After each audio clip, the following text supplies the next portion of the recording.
जय हिंद साथियों, नमस्कार। कैसे आप सब लोग? आशा करता हूँ बहुत अच्छे होंगे और आपकी पढ़ाई भी बहुत अच्छे से चलती होगी। मैं विष्णु अपने YouTube channel GS bye Vishnu sir पर हार्दिक स्वागत करता हूँ। दोस्तों, आज एक ऐसा टॉपिक करने वाले हिंदी का जो हर एक एग्जाम में पूछा जाता है। समास एक ऐसा टॉपिक है, अगर आप कोई भी गवर्नमेंट एग्जाम देते हैं तो आप देखोगे कि समास से हमारे एग्जाम में 1 या 2 प्रश्न देखे जाते हैं। तो हमें प्रॉब्लम ये रहती है, एक शब्द दे दिया जाता है और पूछा जाता है इसमें कौन सा समास है। तो हमें पहचानने में बहुत प्रॉब्लम होती है कि कैसे पहचाने कि एकदम सटीक आंसर लग जाए। ऐसा नहीं कि यार 2 ऑप्शन में बच गए हैं, दोनों में से हमारा कोई ना कोई एक सही हो जाएगा। एकदम सटीक आंसर लगा सकते हैं, इसके लिए आज ये वीडियो लेकर आया हूं।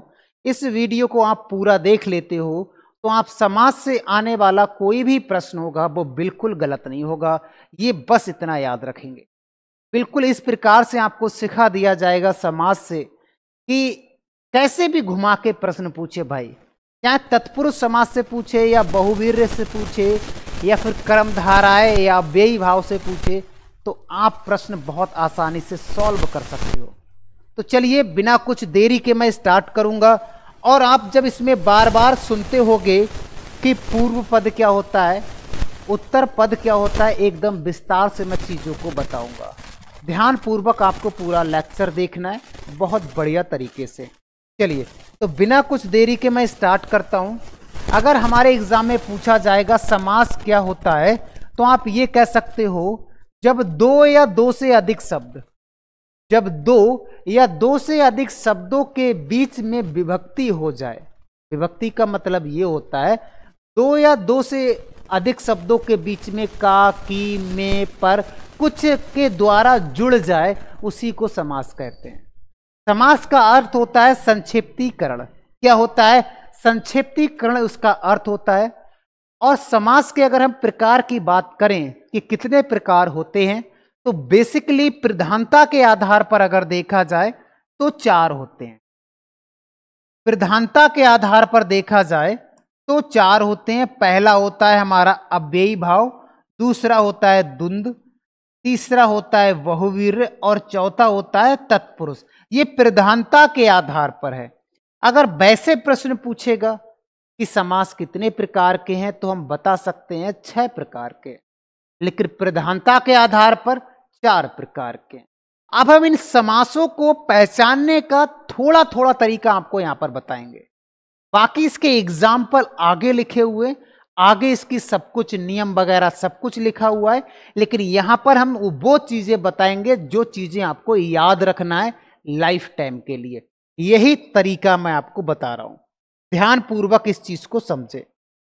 देखो, अव्ययी भाव क्या होता है, तो आप ये कहेंगे इसमें पूर्व पद प्रधान होता है। अब आप कहोगे सर ये समझ में नहीं आया, पूर्व पद क्या होता है? तब इसको समझो। देखो, समास में 2 पद होते हैं। 2 पद होते हैं, एक तो पहला होता है और एक दूसरा होता है। जैसे एग्जाम्पल मैं यहां पर लिख दूं, दशानन। दशानन मैंने यहां पर एग्जाम्पल लिख लिया।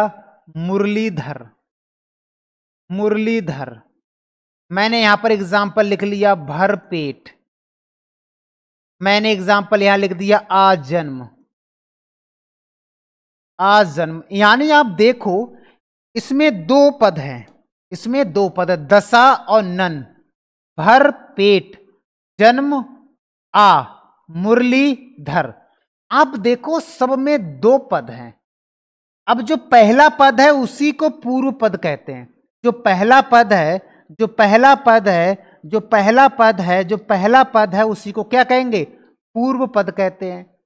अब आप कहोगे जो दूसरा वाला है ये, इसी को उत्तर पद कहते हैं। इसी को क्या कहते हैं? उत्तर पद कहते हैं।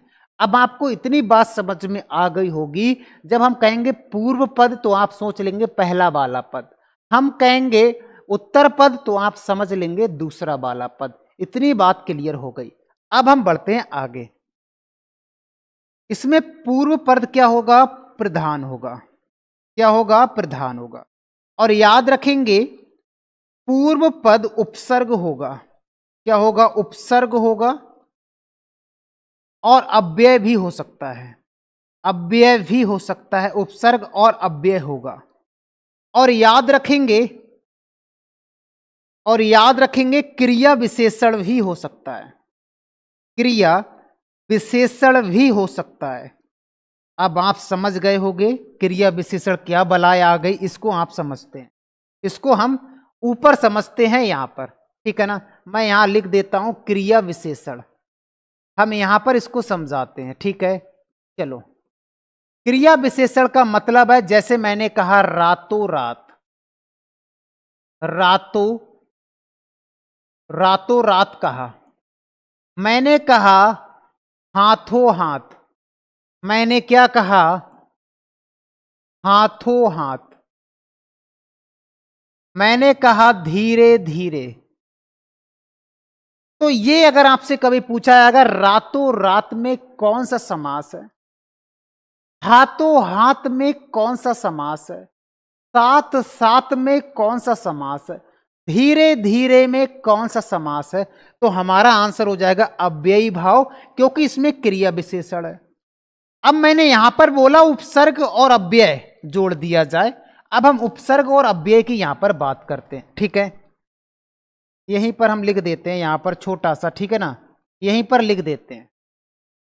देखो, उपसर्ग का मतलब है इसमें आ जुड़ सकता है, आज जन्म जैसे जुड़ सकता है, नी डर हो जाएगा, निर्जन हो जाएगा, जुड़ सकता है भर पेट हो जाएगा, जुड़ सकता है हर रोज हो जाएगा, जुड़ सकता है अनुवीर हो जाएगा, जुड़ सकता है यथा, क्या जुड़ सकता है, यथा, याद रखेंगे।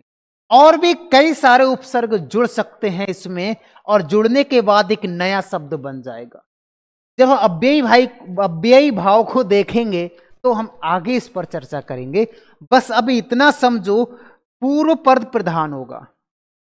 जैसे मैंने कहा भरपेट, मैंने कहा भरपेट, ठीक है। मैंने कहा प्रतिदिन, प्रति भी इसमें जोड़ सकते हो, प्रति भी लिख सकते हो यहां पर, प्रतिवर्ष, मैंने कहा प्रतिवर्ष,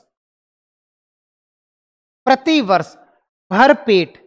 तो ये जो एग्जाम्पल है वो अव्ययी भाव के एग्जाम्पल है, क्योंकि इसमें भर, प्रति, ये क्या है, उपसर्ग है, याद रखेंगे। और क्रिया विशेषण के द्वारा भी अव्ययी भाव समास हो सकता है, इस पर हम डिटेल से आगे चर्चा करेंगे। बस अभी इतना समझो, इसको मैंने डिजाइन किया बहुत बिंदास तरीके से। अब हम इसको अलग कर देते हैं, इतना है ना, ये अलग हो गया। अब हम बात करते हैं भाई द्वंद्व समास। द्वंद्व समास में दोनों पद प्रधान होते हैं, दोनों पद प्रधान होते हैं भैया, दोनों पद प्रधान हो जाएंगे भाई इसमें। यहां से हम बीच कर लेते हैं, इधर हम कर लेंगे, दोनों पद प्रधान होते हैं। कैसे, जैसे मैं बात करूं विलोम शब्द, कुछ ऐसे शब्द आ जाएंगे जो विलोम शब्द इसमें आ जाएंगे, कुछ ऐसे शब्दावली आ जाएगी जिसे हम कह सकते हैं पूरक शब्द भी कह सकते हैं, और इसके अंतर्गत कुछ ऐसे शब्द आ जाएंगे जिसे हम सहचर भी कह सकते हैं। अब आपको ये पल्ले नहीं पड़ता होगा कि पूरक क्या होता है, विलोम क्या होता है, हमें तो ये नहीं पता। हमें तो इतना पता है कि बीच में और आ जाए, बीच में क्या आ जाए, और आ जाए, यही हमने सीखा है, यही हमने सीखा है। चलो इसको भी हम खत्म करते हैं, इसको भी हम खत्म करते हैं। देखो, विलोम का मतलब ऐसा समझो, मैं ऐसे समझा देता हूं, आप समझ लो, केवल मैं आपको समझा रहा हूं, आप इसको समझ लो।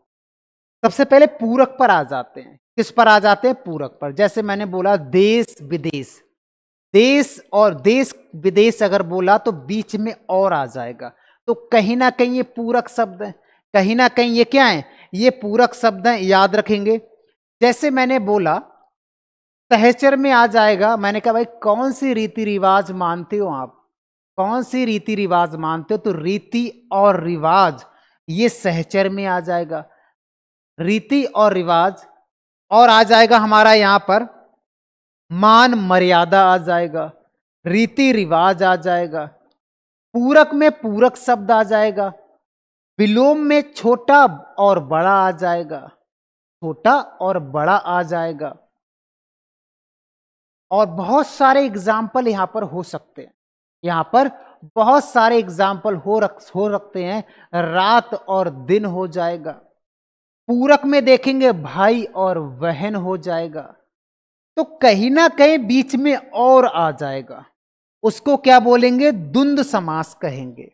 क्या कहेंगे, द्वंद्व समास। आगे इसके बारे में हम बहुत डिटेल से बताएंगे। बहुवीर्य समास में याद रखेंगे कोई पद प्रधान नहीं होता है, कोई पद प्रधान नहीं है, तो इसको हम ये भी कह सकते हैं गौड़ है। क्या है, गौड़ है।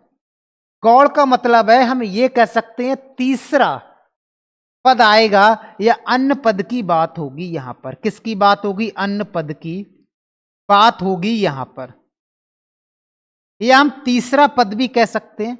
जैसे मैंने यहां पर एक एग्जाम्पल यहां पर लिख दिया पहले ही, जैसे दशानन मैंने बोला, तो आपके माइंड में एक विचार आया होगा, दशानन का मतलब है 10 सर रखने वाला रावण, तो आपके मन में एकदम रावण आया होगा, लेकिन इसमें से कुछ नहीं आया, तो तीसरा आया, या हम अन्य पद की बात करते हैं।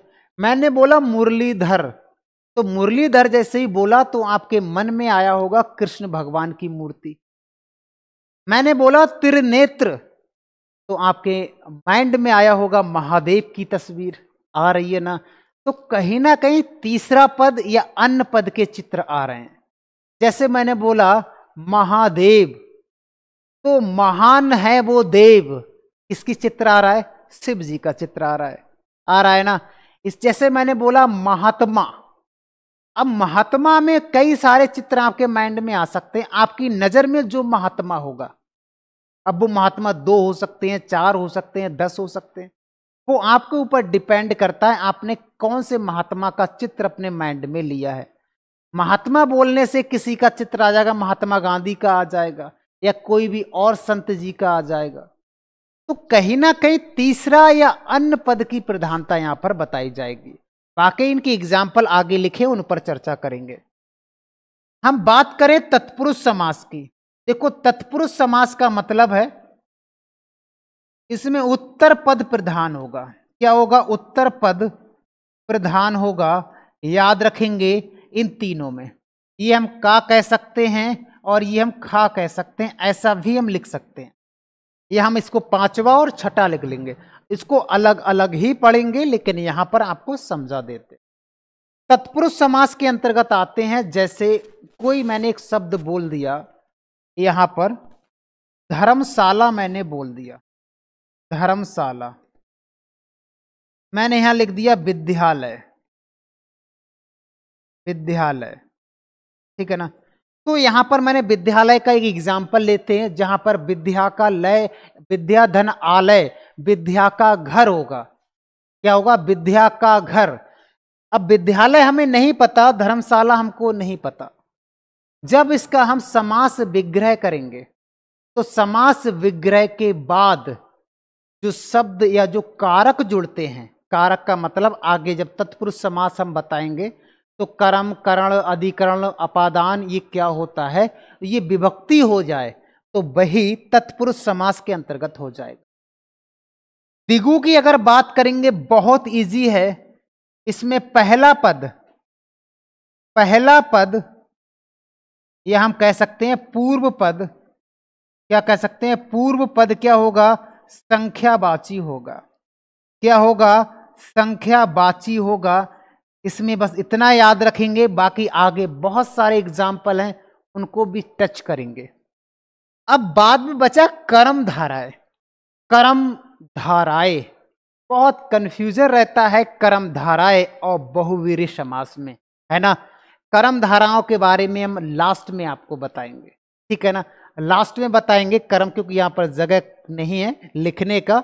जहां पर इसको एक्सप्लेन करेंगे वहीं पर आपको बता देंगे, ठीक है। इतनी चीजें क्लियर हुई होंगी, एक बार स्क्रीनशॉट ले लो, हालांकि ये नोट्स आपको मिल जाएगा, ठीक है, वेबसाइट पर, ठीक है। नेक्स्ट, अब हम एक एक करके इन समासों का नटबोल्ट ढीला करते हैं कि कैसे। आपने तो अभी शॉर्टकट बता दिया, अब लॉन्ग कट आप मुझे बताओ कि हमारे एग्जाम में प्रश्न बिल्कुल गलत नहीं होना चाहिए किसी भी कीमत पर सर। बहुत पछता गए, बहुत बार पढ़ लिए, ये टॉपिक समझ में नहीं आता है। चलिए, अव्ययी भाव समास में मैंने आपको बताया था पहला पद या तो अव्यय होगा या उपसर्ग होगा। उपसर्ग का मतलब है जैसे यथा होगा, प्रति, नी, हर, भर, अनु, आ आदि। ये चीज मैंने बताई, ये पहले लगे हुए होंगे। जैसे मैंने लिखा वे, प्रति, अनु, आ, नी, प्रति, यथा लगे हुए हैं ना। चलिए, और दूसरा पद संज्ञा होगा या तो विशेषण होगा। दूसरा पद कौन सा? ये वाला, या तो ये संज्ञा होगा या ये विशेषण होगा। और पूरा शब्द अव्यय बन जाए तो उसे अव्ययी भाव कहते हैं। अब पूरा शब्द क्या बन जाए? अव्ययी बन जाए तो उसे क्या कहते हैं? अव्ययी भाव कहते हैं। कैसे? देखो, इसमें शक्ति जोड़ दिया, यथाशक्ति। प्रति के बाद दिन, प्रतिदिन यानी हर दिन। निजल, निडर, निजल यानी नी से कई सारे एग्जाम्पल बन सकते हैं। ऐसा नहीं है कि सर आपने एक ही बना दिया, बहुत सारे बन सकते हैं। आजीवन, आजन्म भी हो सकता है। अनुरूप, रूप के अनुसार। प्रतिवर्ष, प्रतिदिन भी हो सकता है। बेपरवाह, बेपरवाह हो सकता है। अब यहां देखो, निडर, भरपेट, रातों रात। अब देखो यहां पर 3-4 शब्द आ गए, ये क्रिया विशेषण वाले हैं, क्रिया विशेषण वाले हैं। ऐसे भी हमारे एग्जाम में प्रश्न पूछे जाते हैं। चलिए, तो ये सारे मनमाना, बेकार, यथार्थ, अनुजेष्ट, आकंठ, तो ये बहुत सारे एग्जाम्पल हो सकते हैं। बस हमको इतना समझना है कि पहला पद प्रधान और पहला पद उपसर्ग होगा। क्या होगा? उपसर्ग होगा। और अव्ययी भाव समास में क्रिया विशेषण भी अव्ययी भाव समास के अंतर्गत आ जाता है। इतनी बात क्लियर हो गई। चलिए, अब हम आगे बढ़ते हैं। अब हम बात करते, अव्ययी भाव के बाद हमारा था द्वंद्व। आगे होगा ये द्वंद्व समास के बारे में बात करेंगे। मैंने आपको बताया था इस समास में दोनों पद प्रधान होते हैं, बताया था ना। और मैंने कहा था इसमें सहचर शब्द होते हैं, सहचर शब्द होते हैं। इसमें बहुत सारे विलोम शब्द होते हैं, बहुत सारे विलोम शब्द होते हैं। याद रखेंगे, सहचर शब्द होते हैं, विलोम शब्द होते हैं और पूरक शब्द होते हैं। जैसे पूरक शब्द में हो जाएगा लाभ हानि, देश विदेश, राजा प्रजा। अब ऊंच नीच में हो जाएगा पूरक शब्द, दिन रात विलोम शब्द। और ये हो जाएगा हमारा सहचर। अन्न जल, सुख दुख, राम लक्ष्मण, माता पिता। मेरा कहने का मतलब आप नहीं समझे, जिन दो शब्दों के बीच में या दो पदों के बीच में और आ जाए या उसके बिना अधूरा है। हम कहते हैं राम, तो राम तो अकेले हैं। अगर हम कहें राम लक्ष्मण, तो राम और लक्ष्मण, भाई बहन, भाई और बहन, तो सब में और शब्द जुड़ जाएगा। और आपको पता है बहुत सारे विलोम शब्द ऐसे होते हैं, बहुत सारे सहचर शब्द और पूरक शब्द ऐसे होते हैं जहां के बीच या दो पदों के बीच में और जुड़ जाता है। तो द्वंद्व में कोई दिक्कत नहीं है, द्वंद्व और दिगु बहुत इजी है। तो देखो, अव्ययी वाला मैंने बता दिया, अभी द्वंद्व बता दिया। द्वंद्व में बीच में और आ जाएगा, इतना समझो, बात खत्म हो जाती है। द्वंद्व के बाद फिर तीसरा हम समझते हैं बहुवीर्य। बहुवीर्य समास। मैंने बोला था इस समास में कोई पद प्रधान नहीं होगा और किसी अन्य पद का बोध कराया जाएगा। जैसे मैंने बोला लंबोदर, तो आपके मन में आया चित्र गणेश जी का, गणेश भगवान का, लेकिन लंबोदर का चित्र नहीं आया। आपने देखा लंबा है उदर जिसका, यानी गणेश भगवान जी। तो तीसरे का यानी किसी अन्य का क्या आ रहा है? चित्र आ रहा है या अन्य का लोप हो रहा है। तो वही बोल रहा है कि अन्य पद का बोध कराए। जैसे मैंने बोला पीतांबर, पीले हैं अंबर, यानी कृष्ण जी का। मैंने बोला मुरलीधर, जो मुरली बजाते हैं, यानी कृष्ण जी। मतलब हम मुरलीधर बोल रहे हैं, लेकिन आप क्या सोच रहे हो? सीधे कृष्ण भगवान पर आपका चित्र जा रहा है, या चित्र किसे देख रहे हो? कृष्ण भगवान को देख रहे हो। मैंने बोला त्रिनेत्र, 3 नेत्र, तो आपका केवल ध्यान महादेव पर चला जाएगा, शिव पर चला जाएगा। मैंने बोला श्वेतांबर, इससे नहीं समझोगे। मैंने बोला नीलकंठ, नीला है कंठ जिसका, जब मैंने नीलकंठ बोले तो आपके मस्तिष्क में जो चित्र आएगा वो शिव जी का आ जाएगा। मैंने बोला दशानन, 10 आनन, तो आपका में जो मस्तिष्क में जो चित्र आएगा वो रावण का आ जाएगा। तो इतनी बात तो समझ गए होंगे कि बहुवीर्य में तीसरे व्यक्ति का हमको चित्र नजर आ जाता है, या तीसरे पद की प्रधानता होती है, या जो बोल रहे हैं उनकी नहीं होगी, किसी अन्य पद की प्रधानता होगी। तो बहुत सारे एग्जाम्पल हो सकते हैं। जैसे मैंने बोला महात्मा, महान है आत्मा। अब महात्मा आपकी नजरों में कौन कौन हो सकता है?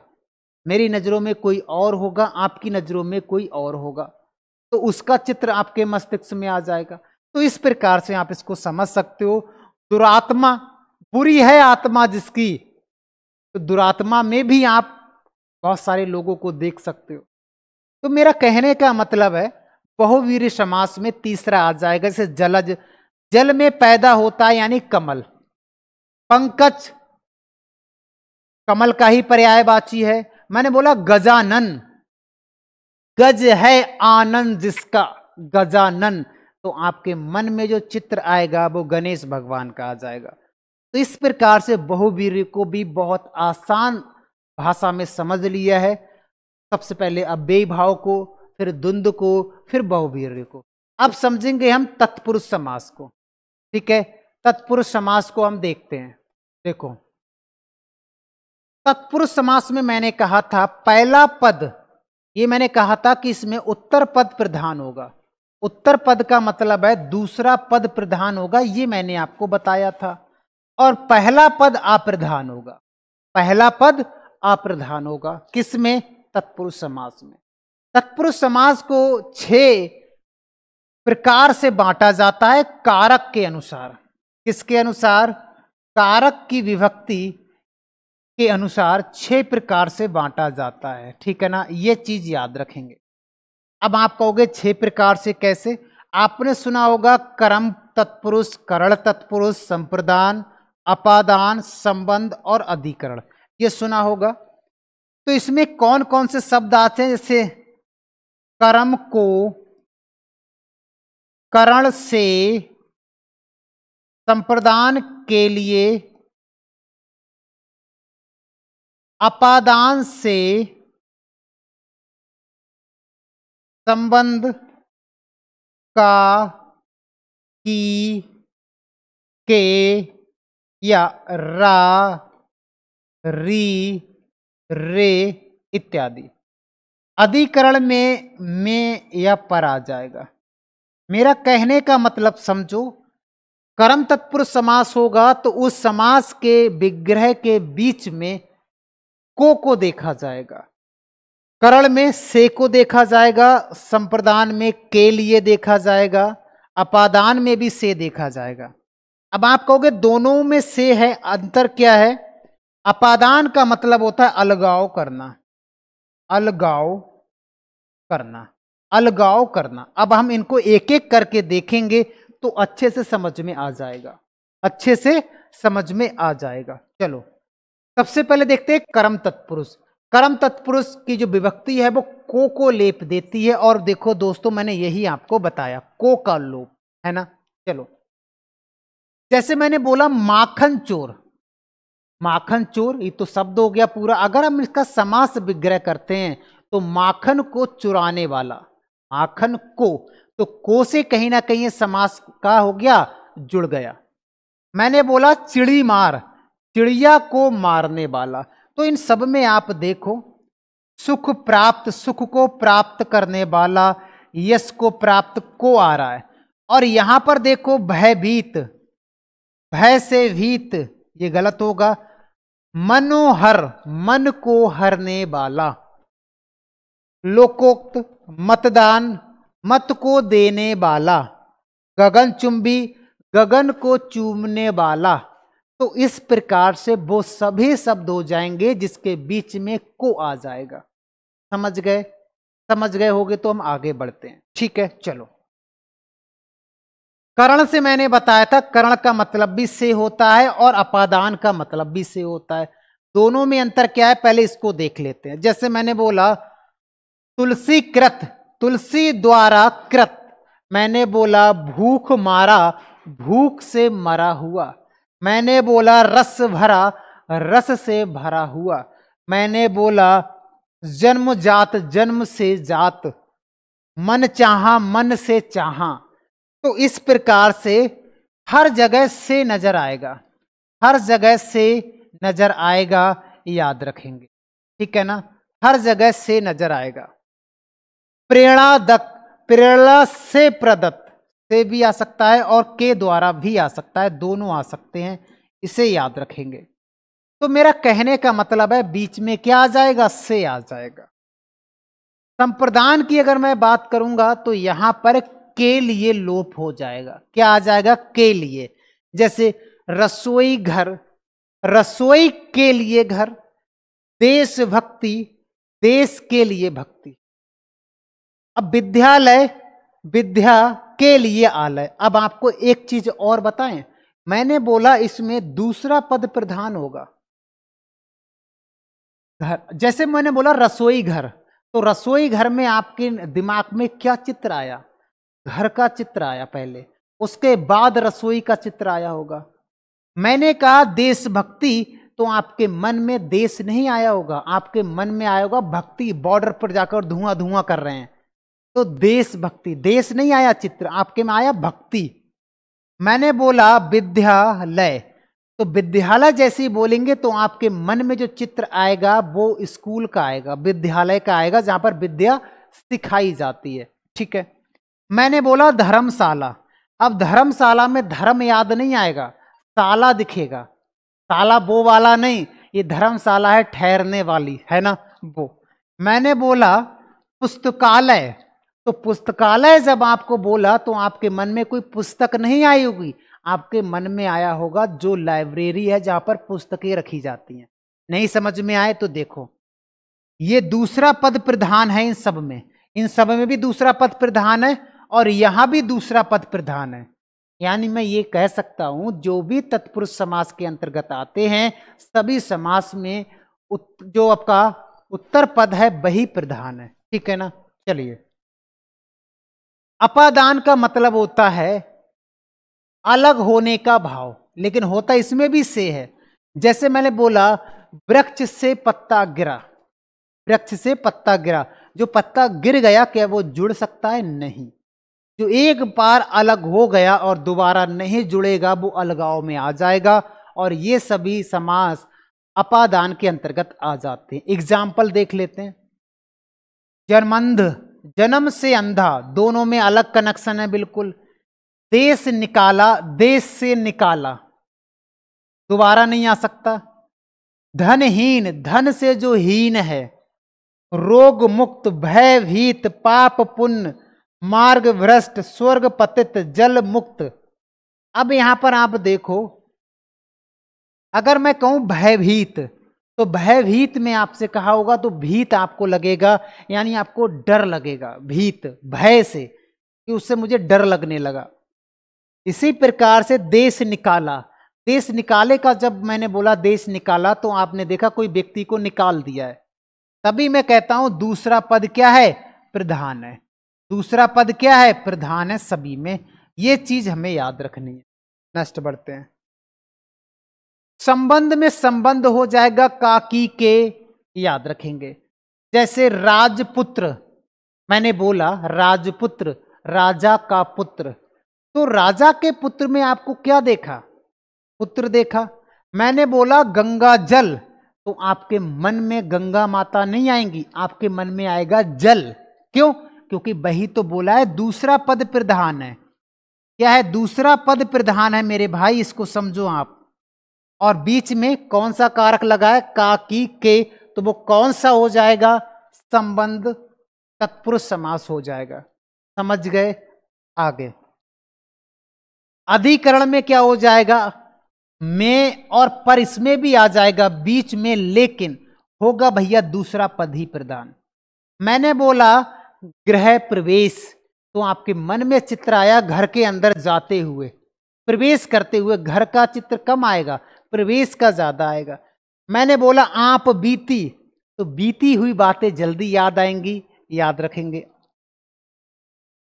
वनवास, जब वनवास का नाम लिया जाएगा तो आपको वन नहीं दिखाई देगा, वास दिखाई देगा।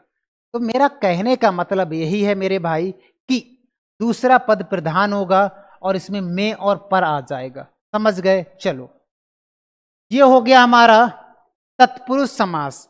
अब हम बात करेंगे द्वंद्व समास, सॉरी द्वंद्व देख लिया, द्विगु समास की बात करते हैं। किसकी बात करेंगे? द्विगु समास। द्विगु समास में मैंने बताया था कि इसका पहला पद संख्यावाची होगा। क्या बताया था? पहला पद संख्यावाची होगा। जैसे मैंने बोल दिया चौराहा, तो चौराया में जो चा है वो चार को डिनोट कर रहा है, जैसे यहां पर लिखा होगा, तो ये लिखा है चौराया। अब ये देखो पहला जो शब्द है त्रि पा सा चौ त्रि ता त्रि चा अठ सा नब पंच, कहीं ना कहीं ये अक्षर को दिखा रहे हैं, ये समूह को दर्शा रहे हैं ना। चलो इधर देख लो, दो तिर चार पंच छः सात आठ नौ दस, यानी कहीं ना कहीं अक्षरों को दर्शा रहे हैं। और पहला पद संख्यावाची है तो आप आंख बंद करके द्विगु समास लगा देंगे। बहुत इजी है, द्विगु और द्वंद्व तो बहुत इजी है, दोनों इजी हैं। अव्ययी वाले भाव में मैंने बताया था उपसर्ग आ जाएगा, बताया था ना। अब लास्ट हम पढ़ने वाले हैं कर्म धाराएं। लास्ट हम कौन सा करेंगे? कर्म धाराएं के बारे में। आओ देख लेते हैं भैया, किधर है भैया? ये आ गया। ये मैंने आपको वहां भी नहीं बताया था, मैं यहां पर एक्सप्लेन करता हूं, ध्यान से समझना। पद का मतलब आपको पता है, पहला पद विशेषण होगा या उपमान होगा या अप्रधान, ये तीनों एक ही हैं। पहले पद की बात कर रहे हैं, दूसरे पद की गणना यहां पर ये हो रही है। अब यहां पर दो चीजें समझना है आपको। आप कहोगे सर विशेषण क्या होता है, और आप कहोगे सर विशेष्य क्या होता है। ये चीज आप कहोगे कि उपमान क्या होता है, आप कहोगे उपमेय क्या होता है। ध्यान से समझना इस चीज को, फिर हम आगे बढ़ेंगे। जैसे मैंने यहां पर एक एग्जाम्पल लिया, सीता सुंदर स्त्री है, सुंदर स्त्री है। अब देखो सीता सुंदर है, सीता की जगह कुछ और लिख लेते हैं। जैसे मैंने यहां पर एक एग्जाम्पल और लिख लेते हैं, बहुत इजी सा, काला घोड़ा,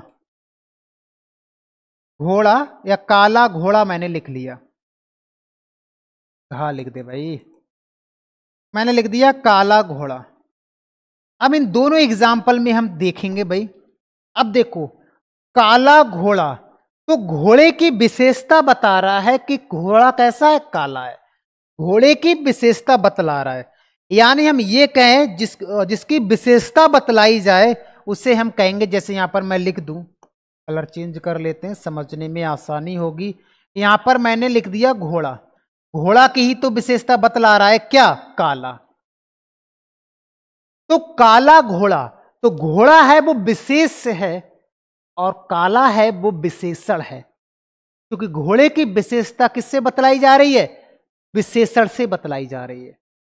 इसी प्रकार से मैंने बोला सुंदर स्त्री या सीता सुंदर है, तो यहां पर क्या हो जाएगा, देखो उपमान का मतलब है एक प्रकार से विशेषण।